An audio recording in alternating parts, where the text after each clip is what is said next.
ہمیں امام تک پہنچنے کے لیے رستہ چاہیے۔ امام فرماتے ہیں کہ جب میں ظہور کروں گا تو میرا ہر شیعہ مجھے دیکھ کے کہے گا کہ میں نے تو آپ کو پہلے دیکھا ہوں۔ مولا فرماتے ہیں تمہارے اور ہمارے درمیان فاصلے نہیں، صرف گمان ہے جو تمہاری طرف سے ہے۔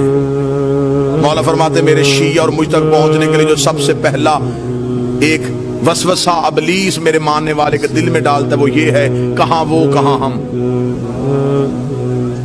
معصوم فرماتے یہ پہلا خیال ہے جو ابلیس اس کے ذہن میں ڈالتا ہے۔ مولانا نے پھر اسی خیال کا جواب دیا۔ مولانا نے فرمایا اگر تمہارا یہی معیار ہے کہ کہاں ہم کہاں تم ہم سے مل نہیں سکتے، اگر یہی منزلت ہوتی کہ تم ہم سے ملنے کی وجہ تمہارا اور ہمارے درمیان یہ ہوتا تو کبھی بھی ہم اپنی محبت تمہارے دلوں میں نہ ڈالتے۔ ایک شیعہ نے مولا سے توقیع میں پوچھا، اس نے کہا مولا میں ملنا چاہتا ہوں۔ مولا فرماتے ہم ملتے ہیں تم پہچانتے نہیں۔ اسے مولا کم ملتے ہیں؟ مولا فرماتے اکثر تم روتے روتے خاموش ہو جاتے ہو، تمہیں خبر ہے تمہیں وہ تسلی دینے والے ہم ہوتے ہیں، تمہیں وہ دلاسا دینے والے ہم ہوتے ہیں۔ امام سے ملنے کا رابطہ ہموار کیجیے، امام سے امام تک جانے کا تعلق دیکھیے۔ کسی باپ کا بیٹا گھر نہ آئے تو اسے نیند نہیں آتی، اور ہمیں خبر ہے کہ ہمارا امام زمانے میں موجود ہے۔ ہم میں سے کون ہے جو امام کو ڈھونڈنے کی کوشش کرتے ہیں؟ اب ایک لمحے کے لیے یہ گفتگو سنجیدہ پہلو میں آئے گی، لیکن مجھے آپ سے 4 دن سے داد بھی لے چکا ہوں، دعا بھی لے چکا ہوں۔ یہ پیغام ہے اللہم صلی علی محمد و آل محمد۔ میں نے گھر کی مجلس میں بھی یہ گزارش کی تھی کہ کہیں ہمارا یہ امام کو بلانا کہیں یہ کوفے والا خط تو نہیں؟ خطوط تو کوفیوں نے بھی لکھے تھے امام کو بلانے کے لیے۔ ہمیں امام سے صرف امام کا انتظار نہیں کرنا، امام کے رستے کو ہموار بھی کرنا۔ توجہ آپ صاحبان فرمائیں گے سر، ہمیں امام کا صرف انتظار نہیں، رستہ بھی ہموار کرنا ہے، امام سے ملاقات بھی کرنی ہے۔ امام نے تو اپنا ایڈریس بتا دیا کہ میں کب اور کہاں ہوتا ہوں۔ اب اس سے زیادہ امام کو کون شیعہ ہے جو کہے کہ مجھے اب ڈھونڈنے میں مشکل ہے؟ امام نے فرمایا ہفتہ والا دن مجھے ڈھونڈنا ہو تو مسجد کوفہ میں ہوتا، اتوار کو میں مسجد سہلہ میں ہوتا، سوموار کو میں بقیہ کی قبروں پہ ہوتا، پھر میں مسجد جمکران میں ہوتا ہوں، شب جمعہ میں کربلا میں ہوتا ہوں، جمعہ میں امیر المومنین کے حرم میں ہوتا ہوں۔ مولا فرماتے طواف کعبہ کرتے ہوئے کعبے پہ سیدھی بارش ہو رہی ہو اور مزاب رحمت سے پانی نیچے آ رہا ہو تو سمجھ لینا تمہارا امام طواف میں ہے۔ اب اس سے زیادہ آسان نشانیاں کون بتائے گا؟ امام خود بتا گئے کہ میں اس وقت میں یہاں ہوں۔ پھر امام نے اگلی نشانی بتائی، امام نے کہا چل تو ہم سے محبت کا دعویٰ کرتا ہے نا، تجھے مجھ تک پہنچنے کی ضرورت نہیں، تو ہمیں بلا۔ اتنا امام کی موجودگی کا یقین رکھو کہ امام فرماتے ہیں کہ دسترخوان میں ایک فرد کی جگہ خالی چھوڑو۔ تمہارے گھر میں بچے پوچھیں گے جگہ کس کے لیے تو کہہ دینا ہمارا امام موجود ہے۔ عرب کی ایک مستور برقع پہن کے سوتی تھی، مستورات نے کہا کیوں برقع پہن کے سوتی ہے؟ اس نے کہا امام کا ظہور ہو گیا، برقع ڈھونڈوں گی یا امام کے لشکر میں جاؤں گی؟ ملاقات با امام زمانہ حسن ابتہی 2 جلدوں میں کتابیں لکھی ہوئی، کتنے لوگ ہیں جو امام سے ملاقات کر چکے ہیں۔ ایک عراق کا رہنے والا شیعہ ہر روز گھوڑا لے کے چوک پہ تلوار لے کے کھڑا ہوا، لوگ پوچھتے کیوں کھڑا ہے یہاں پہ؟ اس کا امام کا انتظار کر۔ لوگوں نے اسے پاگل تصور کرنا شروع کر۔ ایک دن کسی نے مذاق میں کہا تو یہاں کھڑا ہے، امام تو وہاں آ چکے ہیں۔ اس نے اپنے گھوڑے کا رخ موڑا، دوڑا اور پھر کبھی بھی واپس نہ آیا۔ یقیناً وہ امام کے لشکر میں شامل۔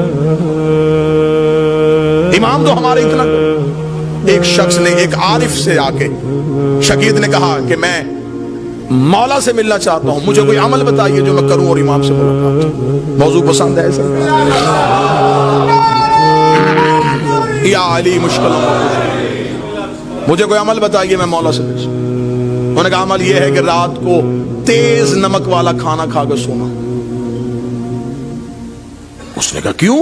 فرمایا بس تیز نمک والا کھانا کھا کے سو گیا، صبح آیا میں سو گیا تھا رات، لیکن زیارت نہیں ہوئی. اسے کہا خواب میں کیا دیکھتا رہا؟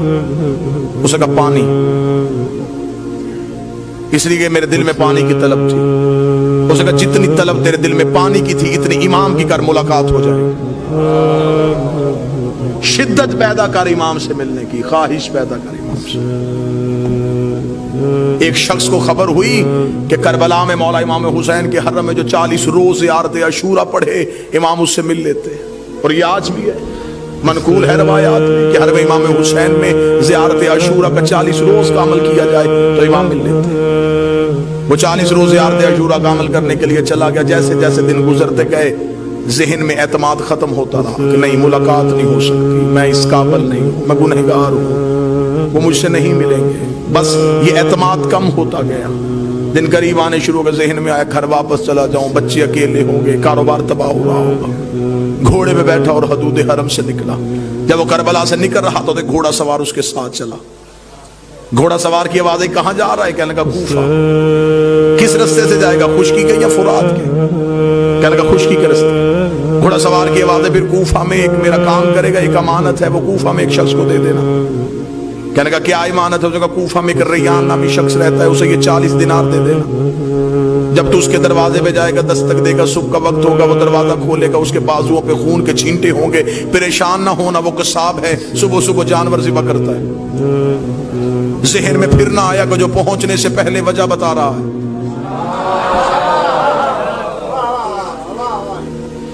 اور یہ مولا سے ملاقات کا عارفین کہتے ہیں کہ سب سے پہلا جو کام ہوتا ہے جب مولا سے ملاقات ہوتی ہے، سب سے پہلے دماغ کی سوچیں وہیں پہ رک جاتی ہیں. یہ حجت سے ملاقات کی سب سے بڑی نشانی ہے.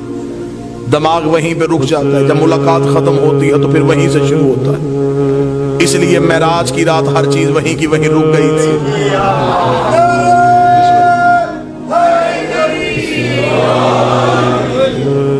اب جب گھوڑا سوار واپس پلٹا تو اس نے آواز دے کے کہا، اس نے کہا اگر وہ پوچھے یہ کس نے دیے ہیں تو اپنا نام تو بتائیے. گھوڑا سوار کی آواز ہے، کہہ دینا بقیہ نے دیے. میرے مالک کا لقب ہے بقیت اللہ.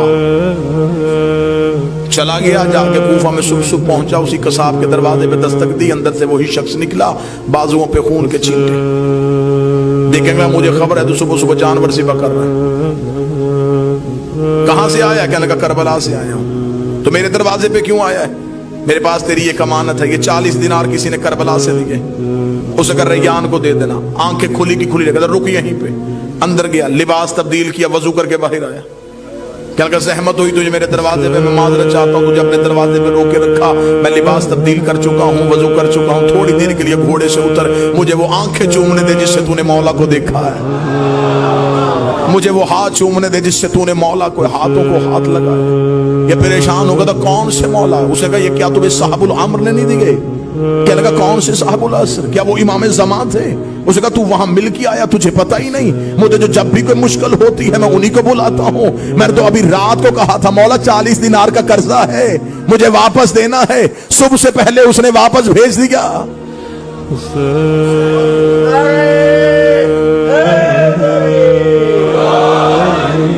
مولا فرماتے اتنا مجھ پہ یقین. جب تمہارا یقین اتنا بڑھ جائے گا پھر تم اپنی مشکل کسی کو بتاؤ گے نہیں. اب یہ محبت کا معیار ہے. امام فرماتے میرے شیعوں مجھ سے رات کو سرگوشیاں کیا کرو. سرگوشی کیا، تکیے کے سر رکھ کے اپنے دکھ مجھے سنایا کرو. امام فرماتے تو تکیے پہ سر رکھ کے مجھے اپنے دکھ سنا کے سو جا. صبح کا سورج طلوع ہونے سے پہلے تیرے دکھ نہ ٹالوں، مجھے بطول کا لال نہ کہنا. تو مجھ پہ اعتماد تو کرو، تو مجھ پہ یقین تو کرو، تو مجھ تک پہنچنے کا رستہ تو تلاش کرو. امام فرماتے ہیں میرا شیعہ وہ ہے جو میرا ظہور ہر روز مانگے. وہ ساری زندگی اس کی حالت ایسی رہے جیسے اس کی کوئی چیز گم ہو چکی ہے اور وہ اسے ڈھونڈ رہا ہے. شیعہ بھی اور اسے یہ بھی پتا ہو کہ میرے وقت کا امام کہیں نہ کہیں خون رو رہا ہے. پھر اس کے دل میں یہ طلب ہونی چاہیے کہ میں امام تک کسی نہ کسی طریقے سے پہنچوں. ملاقات امام سے ہے. قبلہ تشریف فرمائے. ملاقات ممکن بھی ہے، ہاں امام ملتے ہیں ہر کسی سے اس کی معرفت کے مطابق، اس کے عرفان کے مطابق، آئیں گے ضرور، بلاؤ صحیح آئیں گے ضرور۔ چلے میں تحفہ دوں آج کی آخری مجلس میں، ہدیہ دوں۔ مولا فرماتے جس دن تم چاہو کہ تم مرنا نہیں چاہتے،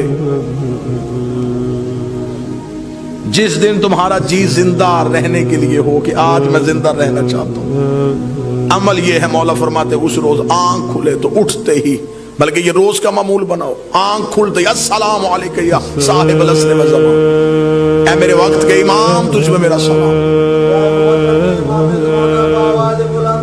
اللہم صلی علی محمد وآلہ سائل نے کہا مولا کریں گے سلام تو موت کیسے نہیں آئے گی؟ امام نے فرمایا سلام سنت ہے، جواب دینا واجب ہے۔ تم سلام کرو گے وہ جہاں بھی ہے واپسی میں جواب دے گا علیک السلام، جب وہ کہہ دے سلامتی ہو تو پھر موت کیسے